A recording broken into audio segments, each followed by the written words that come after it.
Hi, welcome back. You're listening to Heal with Kimile podcast, and I'm Kimile. People have asked me how I got started doing what I'm doing because it's not necessarily traditional type therapy. And I'll tell you the story. I was in my early 20s and I had just graduated as a paralegal. So I was going to be a lawyer. I wanted to work my way through law school by being a paralegal. And I was hired at the county treasurer's office here in Salt Lake City, Utah. So I was there for, I want to say a year or a year and a half, 2 years. And I had a relationship I was in, and we had a breakup, and I really was distraught, and I wasn't loving working for the government. Just a lot of rules. Look, I was making good money. My family thought, I can retire there. I've arrived. And I thought, give me a razor blade. There's no way I can stay that long in a government job. Just bureaucracy. So I had a dream. And in this dream one night, it was right after this breakup, and I was just distraught. But I went to bed just seeking answers. I was in prayer and I was asking God, is this it? Am I supposed to just stay here forever? Is this really what my fate is? And this dream, I felt like I was being talked to. And I don't know that I would say it was God talking to me, but I had a strong voice telling me in this dream, move to California. You need to move to California. Go to California now. And I was moved. I was, wow, okay. So literally the next morning, I woke up and quit my job. Impulsive, maybe, but I walked in, I quit my job. I had my exit interview with the county, commissioners. That was what they did and probably still do. And I packed my stuff. I was going, I think month to month, and I was in an apartment. I was on my way to California. I moved my stuff to my parents' garage and I flew out there, rented a vehicle, and I'm like, okay, God, I'm out here. I'll push on the gas. You steer the wheel. Where am I going? I was literally winging it. I was on a hope and a prayer. But that dream was so profound. It really did move me to do this. And so I'm in Irvine, California, Orange County area. I had been to Disneyland. That's the only place I'd ever been in California. But I thought, okay, I'm going to figure this out. I went to lunch to a place called Coco's. It was like a Denny's here, but it's just a little restaurant. And I'm asking the waitresses, look, I need a job. I'm a paralegal. Do you know where lawyers work? Where can you steer me? What neighborhood can I go in for lawyers? I really didn't know where I was or what I was doing. But they said, yeah, over here, you're in Irvine. This is the right place. There's lots of lawyers here. And they gave me a few addresses to go, just the general vicinity of lawyers where they work. I go there and yep, there's a lot of law offices in this collective neighborhood. And I'm literally door to door. I'm walking door to door. I'm in red stilettos, a V-neck dress. I had big blonde hair and I was bubbly. I was fun, had my resume done. I was going door to door, handing out my resume to law offices. And they would say, you got to mail this in. We don't do it like this. I'm like, I don't have time. I need a job now. I've got to get a job now. And I think it was my third office I had walked into and talked to the reception area. And there was a gentleman sitting in the waiting area, waiting for a buddy to go to lunch. And he yells, I'll hire you. And I turned around and I said, you will? Are you a lawyer? He said, yes, I am. His name was Kent Rogers, self-made attorney. This was a long time ago. But he said, I'll hire you. So I started working for Kent Rogers, literally found a job my first day out. I was elated. And this was, again, I had arrived. This is exactly what I was supposed to do. Oh, this is what, God wanted me to do here, right? So I go home, get my stuff, bring it back. I find an apartment. It's in a gated little area. I felt safe, secure. I unpack. I'm going to work every day and working for Kent. And within 6 months of me working there, he's rated by the IRS. He was the kind of man that didn't believe in rules. He bent rules. He didn't go to school. He actually dropped out of 8th grade. He was pretty genius and he passed the bar without going to college. But he was one of the attorneys that was always, loopholing it. So anyway, he got in some sort of entanglement with the IRS, had to shut his practice down, gave me my final paycheck and said, I'm so sorry. But we got along swimmingly. It was great. It was an amazing experience. But I was out of a job in California going, okay. Was this what you had in mind? Is this what the voice had in mind?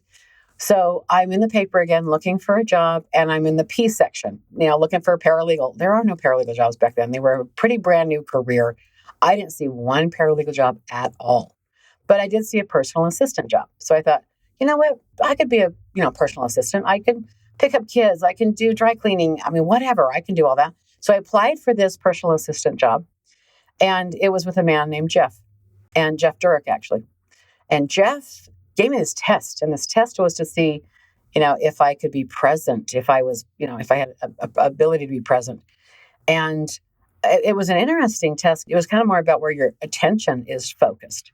So I'd never done that, kind of an aptitude type test, but it was really fascinating. And he was teaching a class every Tuesday night that I was going to on this new way of clearing people, helping people, understand themselves better and be more productive and be a high performer, get through their past, bring the past in the future, all this kind of stuff that I do. So I'm in this class. I loved it. I absolutely loved it. But I said, I need a job. I have to have a job. I need an income. He said, let me make a few phone calls. I know some buddies. So he called another guy named Jeff, and this other Jeff hired me as his paralegal. So I've got a new job. I've got this amazing training, and I'm just flying high. I think this is amazing. So as time goes on, as life goes, it's not always what you think it is. I had some breakdowns with the attorney, Jeff. I won't go into details, but it was with him and his girlfriend. It was just so much drama. So I quit. I couldn't do it anymore. And I'm crying and I'm thinking, oh my gosh, and this training that I've been doing with the other Jeff, they wanted me to go become one of their trainers. They wanted me to be one of their people that worked with clients. Well, I didn't have the money. They wanted to fly me to Texas. It was going to be around $14,000 back then. It was like, oh my gosh, that's like $1 million in my mind back then. And I just quit that job because it was just not working out. And they really wanted me to go to this Texas training. And it was a 6-week class. It was called the intensive because it was intense. And it was 6 weeks. And you're just nonstop learning this technology. It was a technology on how the brain works and how people think and how emotions affect us and all these things. It was phenomenal. A lot of science to it. But I couldn't go. I didn't have the money. So I get a phone call one night and I'm in constant prayer. What am I supposed to do now? But I had a phone call from a woman that was out in Texas in the training, and you have to study it with a buddy. You can't read it and do it on your own. It's kind of an out loud thing. You have to help each other. I'm going to work on her. She's going to work on me. So you had to do it with a partner. And this woman was perfect. She was Mormon and I was raised in Utah. So there's a fundamental understanding of that together. And she had just got out there and needed a study buddy. And could I come out there? She was a mother. She was a teacher. She was the perfect type of person to do this kind of training with. And I said, I don't have the money for this. I don't know. And I was on my cordless walking to my mailbox. And I opened up the mailbox. And back in the day, they'd send you credit cards in the mail. All I had to do was sign the back of them and they were good to go. I had 3 credit cards in the mail that day that totaled $20,000. Well, you know what I did? I maxed those puppies out.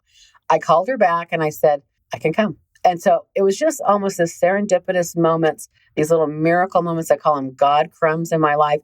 And just the dream. I got out there and then Kent and then Jeff and then, Sharon was my study buddy's name.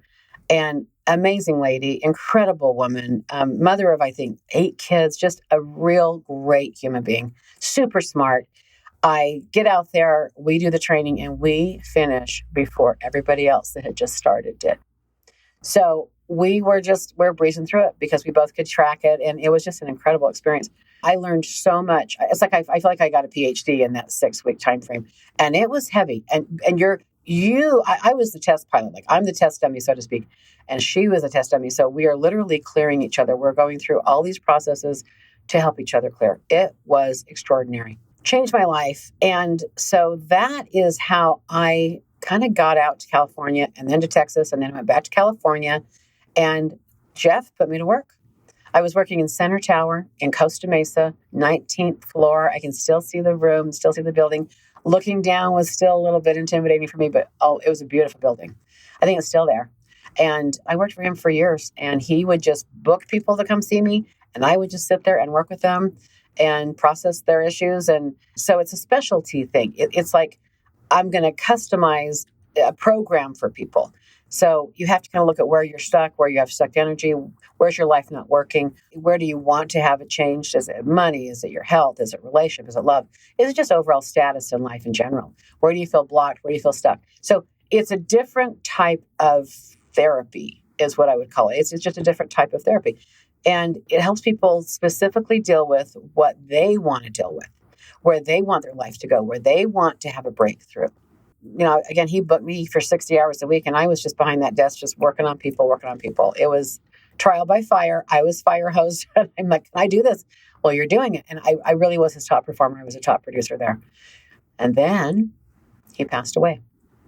devastated so many people, just so many people. He had cancer that was in remission and it came back. So he ended up passing away. And then I started my own business out in California with two other partners, two beautiful ladies.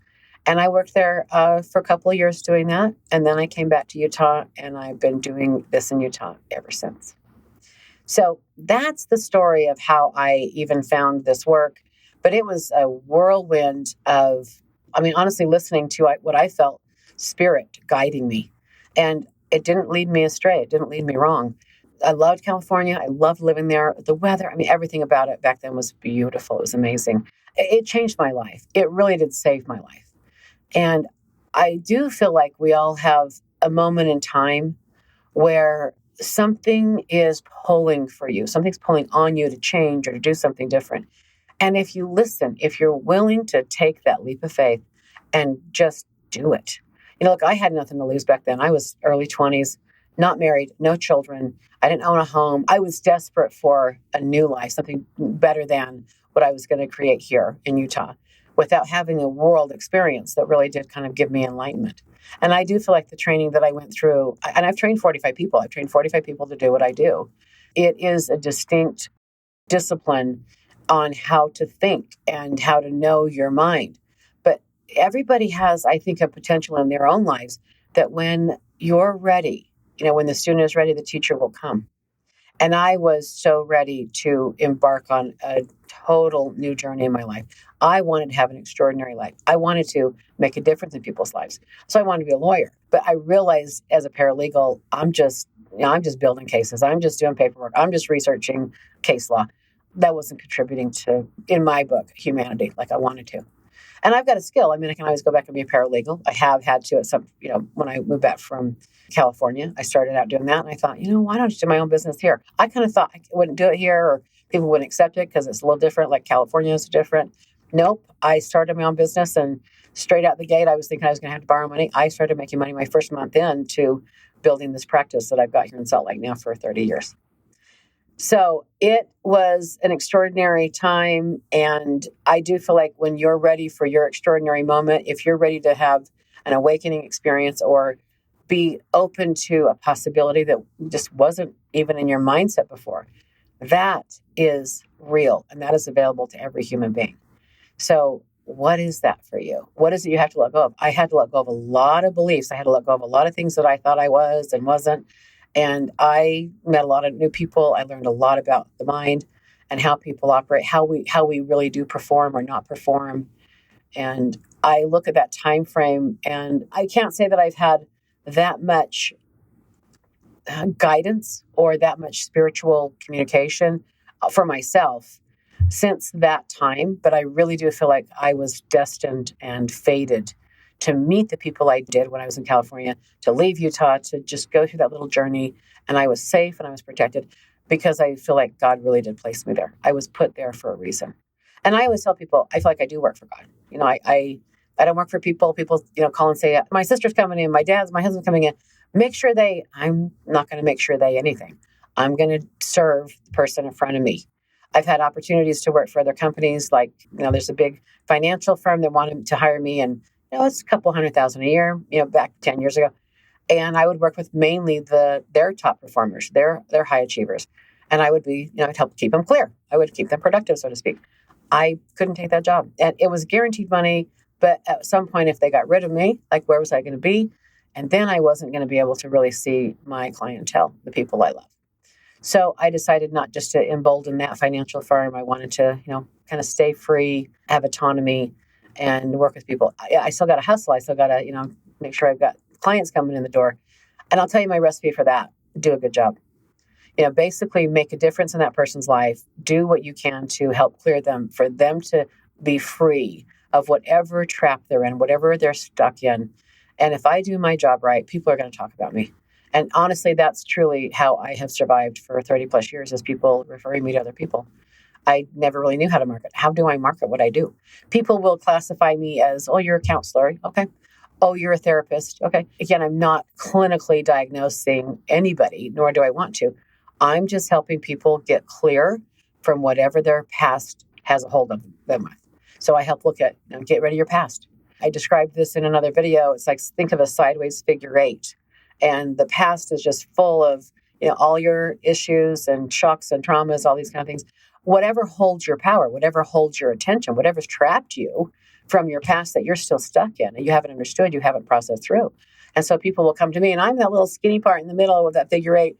And I'm going to help you process, to help you comprehend and understand and get over the lies you're living. What are you telling yourself that isn't true?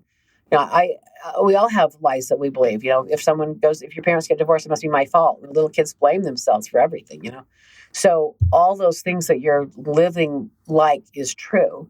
And look, in the world, whatever you believe, you're going to be right. The universe is going to show you, the world's going to show you. Well, if that's what you believe, then there's going to be evidence for you to continue to believe that. So if we don't ever stop and process, get rid of our gunk in our brain and free ourselves, we are not going to be able to design a future to live into that we want.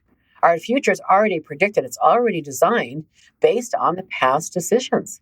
So if you never stop and change your mind, change your beliefs, change your ideas, how are you going to ever change your future? How are you going to have a different future than your past? You aren't. You can't, because it's already set up in your head. It's already programmed. So what you want to do is stop, process that. How do I know you're in a funk? You look at your results. I sit there with people and I say, what are your results? Here's your results. You've got this going on. You're angry. You got DUI. You have a breakup again. You're on your third divorce. Like, there's a pattern here.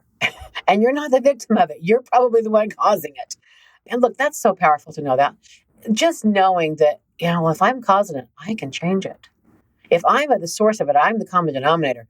Maybe it's me. Because if it is you, now that puts you in the driver's seat to change your results in your life. You're not destined to have the same thing happen over and over and over. If you're having the same experience over and over, that is Groundhog Day, that is insanity. But it's based on your beliefs and it's based on your choices that you are having that same feedback. It's the same feedback over and over and over. Once you pull back and process it and realize, oh, wow, I see exactly how I wound up being this way. I see exactly how that decision, that belief that I created when I was going through that, no wonder I have this life experience, because that matches my belief that that's how life goes for me. But wouldn't it be amazing if you just could go, all right, well, here's what I want. And here's my results in this, domain. Let's just say it's money, or health, or where you live. There's so many intricacies about this. But you got to say, here's my wish, Kimile. This is what I want. I want to have a breakthrough in this area of my life. Great. And then I'm going to go to work on dismantling and taking a look at with you how you got what you got. What are your results? Well, this is your results because this is what you chose to have on some level. You got to own that on some level you made that happen. Not on purpose, not consciously, but because of whatever happened from your past, it's living true to this day. That is going to determine your future. It is going to be your future if you don't stop and process what you need to process to change the future. And then that other half, the figure eight, that's the world to live into. That's a new creation. That's a created and designed reality. And that's what people are wanting, is they want to design what they're going to have. They want to know how to make that happen. That is real manifestation. Look, our vibe, whatever your vibe is, belief systems have a vibration. You have currency. You're making things happen through your power. And so if you're unconsciously creating, then you're going to create your past. If you're consciously creating, which is what I help people do, consciously create things, then you're designing your future, eliminating the past, not living in the past anymore, not, rinse and repeat kind of crap. I hope I have made that abundantly clear, how I found this technology. It was literally a dream. I'm not kidding. And I was dutiful, obedient to God. I still am. And I jumped at that chance to make a difference in my life. I didn't know what I was doing. I had nobody out there. I was scared, but I had so much faith. And I walked by the faith, not by the sight. And I'll tell you that did change my life. So if you'd like to sit with me and have a discussion about the future you want to create, the breakthroughs you want to have, I'd be happy to do that with you. Find me at my website. It's healwithkimile.com, HEAL with KIMILE.com. And until next time, have a peaceful day. Thanks for listening. Bye.